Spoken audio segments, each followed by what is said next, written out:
টাইগারদের বিপক্ষে ২ ম্যাচের টেস্ট সিরিজ খেলতে সিলেটে অবস্থান করছে জিম্বাবুয়ে দল। বৃহস্পতিবার ছিল সফরকারীদের প্রথম অনুশীলন। নয়নাভিরাম সিলেট আন্তর্জাতিক ক্রিকেট স্টেডিয়ামের আউটার গ্রাউন্ডে এদিন সকাল ১০টা থেকে দুপুর ১টা পর্যন্ত তাদের অনুশীলন করার কথা ছিল। তবে খেলোয়াড়রা স্টেডিয়ামে সময়মতো পৌঁছালেও নামতে পারেননি মাঠে। বাধা হয়ে দাঁড়িয়েছে মুষলধারে বৃষ্টি, যার জন্য শুধু নয়নাভিরাম এই স্টেডিয়ামের সৌন্দর্য উপভোগ করেই সময় কাটাতে হয়েছে সফরকারীদের।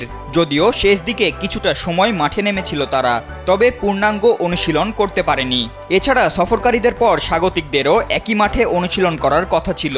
তবে তাদের অনুশীলন শুরুর পূর্বেও কিছুক্ষণ বৃষ্টি থাকলেও পরবর্তীতে মেঘ কেটে যায় আকাশে। ঢাকা বলে যাদের নারায়ণগঞ্জ জয়দেবপুর পাঠিয়ে দেওয়া হয়েছিল, তারা দলে দলে ফিরছে বিমানবন্দর সংলগ্ন আশিয়ান সিটিতে। No tension.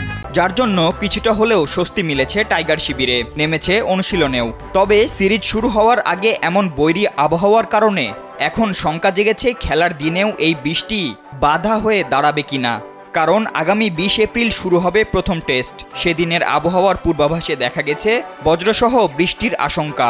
আবহাওয়া ভিত্তিক ওয়েবসাইট আকুওয়েদার জানিয়েছে আগামী ২০ এপ্রিল সিলেটে বৃষ্টিপাতের সম্ভাবনা রয়েছে ৭০%।